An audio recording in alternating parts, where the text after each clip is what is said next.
Let's now look at what is really brewing in Tamil Nadu, which is really heating up because of the polls which are impending.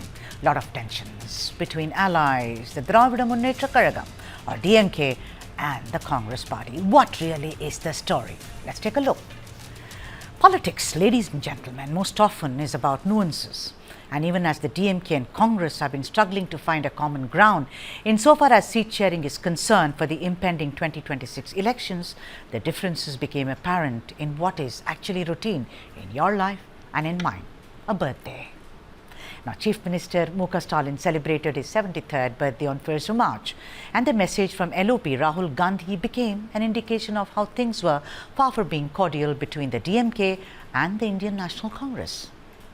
Now, unlike 2025, Rahul didn't pick up the phone on Stalin this year, and it was noticed. Second, in his 2025 message, he referred to Stalin as brother, and it was reciprocated by Stalin, showing they were more than just political allies. But this time around, Rahul skipped the word brother, and Stalin thanked him for his wishes as part of courtesy. That's it, nothing more.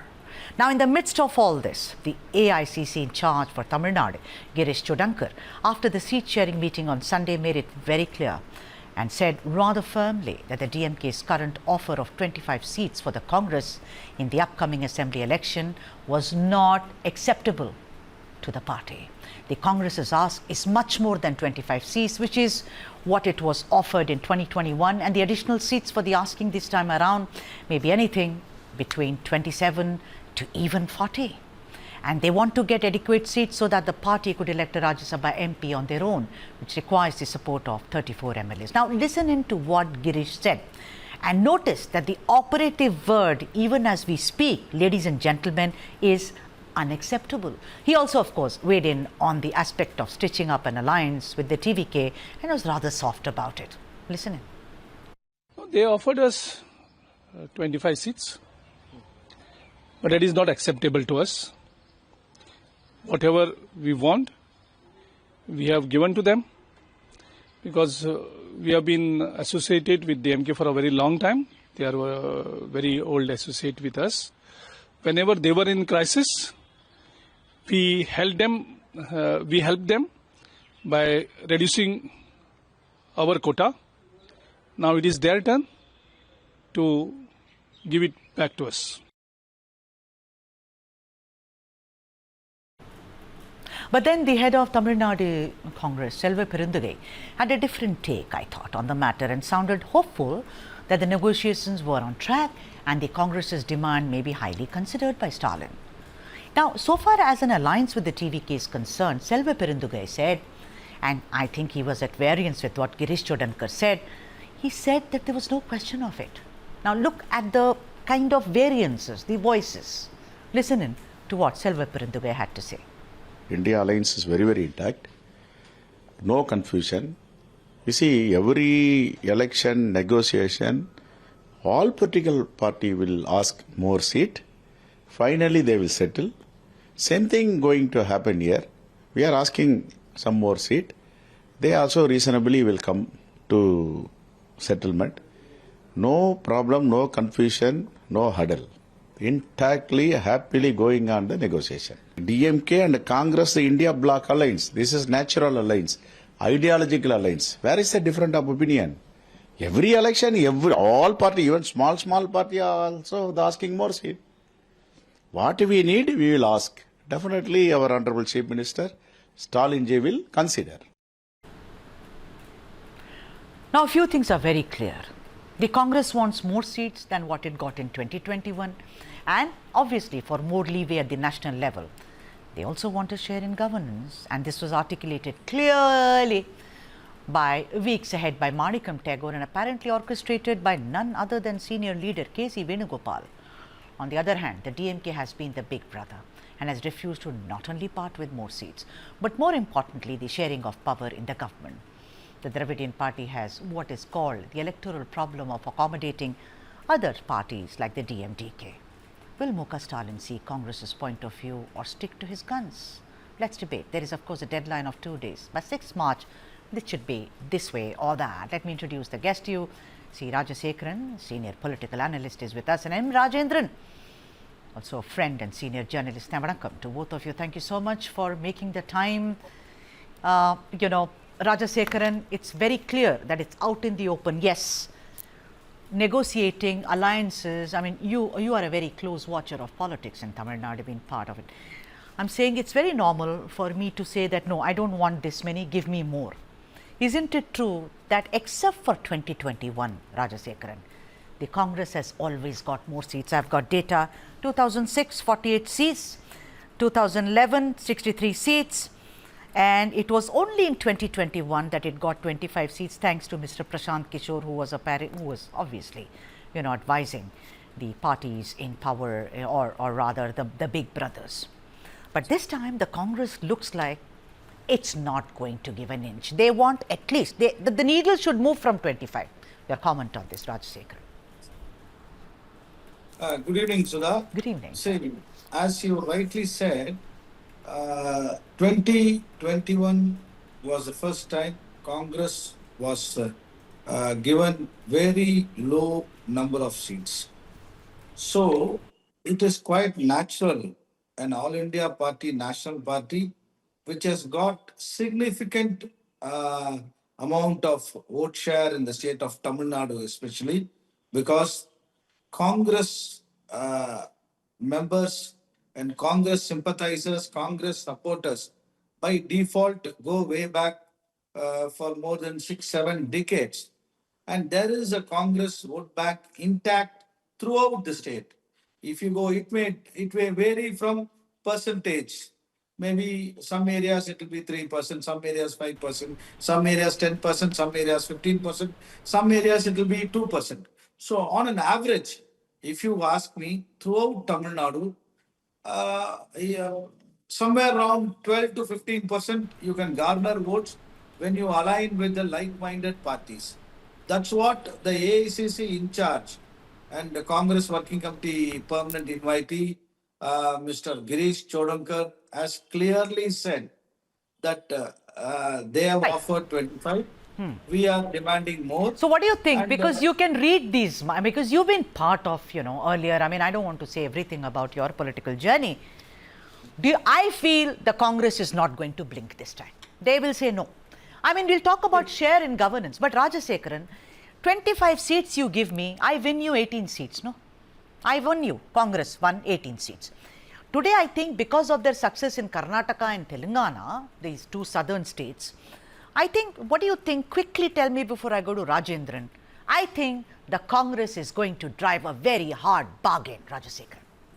If you ask me personally, I would say DMK should come forward and give 50 seats. And whether we win 50 or we win 40 or 45, it is up to the Congress party.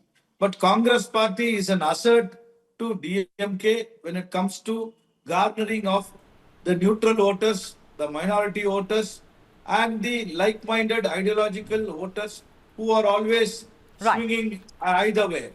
So DMK has the advantage of aligning and giving more seat, and Congress getting more seat. Yeah, but it's tricky. But it's tricky. You say that, and I hear you because you're very senior, you know the politics. But Rajendran, what I'm saying is this is very tricky because what DMK says, and you see, it has to keep the caste and community equations also intact. Electoral games is not about emotions, it's about arithmetic. Now there is DMDK, which has joined Premalata Vijayakant's. You have Makkal Nidhi Mayam of Mr. Kamala Hassan, IUML. There are several other smaller parties. And by the way, I mean, what I'm hearing from the DMK is that they're going to trim the seats for even IUML. The point of the matter is that they are unable really to accommodate the Congress's ask, which some are saying 27 is what I'm hearing, and I believe my reporters, but 35, 40, how do you even do that? Then why did I come and join your party? I mean, if I'm DMDK, Premalata took her own sweet time. Don't you think that seems like a very tough thing? And if that happens, Rajendran, then the Congress may as well say that, okay, fine, bye-bye. And I'll come to the bye-bye bit later. Rajendran, your turn. So, Sudha, good evening and to the panelists. See, it's interesting. Coalition is a continuous process of bargaining between the partners. And, it begins and there is no end to where it will, actually end. And that's the interesting part of any coalition partners' efforts to bargain when it comes to seats. But, both, there is also an element, Sudha, of what we call collective responsibility while they make the demand. What is the collective responsibility? The collective responsibility is to keep a political party, which is Bharatiya Janata Party, out of South. And that is the collective responsibility which DMK and Congress are fully aware. What has happened in Bihar would be back in the back of the minds of both the parties, and which was one of the reasons that the debacle of Bihar happened. Plus, there are other elements which are at play. So it is not just a simple bargaining which has to be taken into account, but leeway, also Rajendran, at the national level. They also need leeway at the national level for the Indie bloc, and also the point of the matter is that the Rajya Sabha seat. I'll come back to you. Rajasekaran, they were promised Rajya Sabha seat, which never happened. They are pretty miffed about that going to Kamala Hassan, and now it's all, you need at least some numbers for them to at least, want for a Rajya Sabha seat, and why not? My whole point is, if I am DMK, I'll think about it. They've not been in power since 1967. Yes, they win us seats, but they are not the big brother. I'm going to come to the other part of it. Do you think, listening to Girish Chodankar, Rajasekaran, he's keeping the TVK option open because sources are telling me Vijay is ready to give them 70 seats? Sudha, I totally stand by the words and the statement of Girish Chodankar, the in-charge General Secretary for Tamil Nadu from All India Congress Committee. Because any leader who takes charge of any state, they have to ensure they get good number of seats to fulfill the aspirations of the cadre.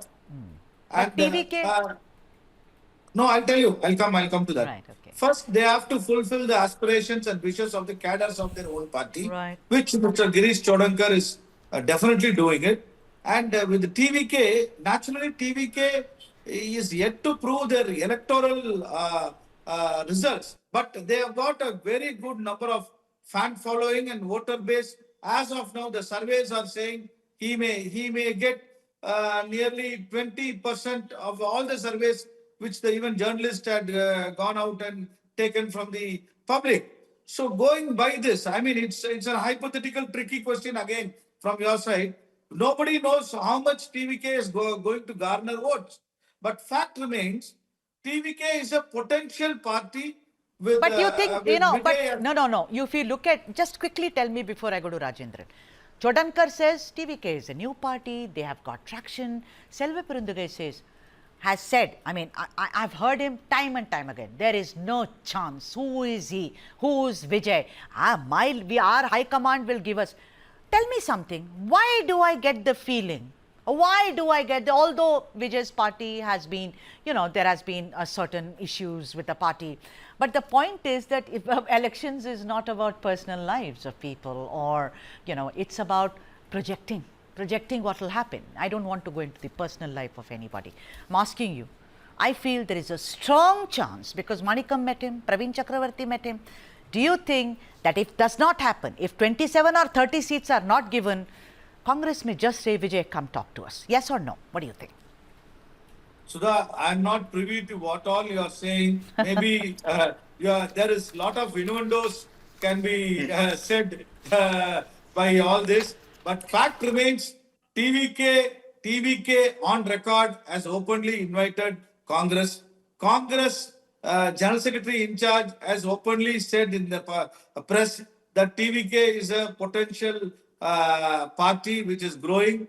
They have got a lot of traction. As of now, I go by what is said in the public by the official statement made by Congress and TVK. All right, okay. So we cannot rule out the option of going with TVK. But there is trouble.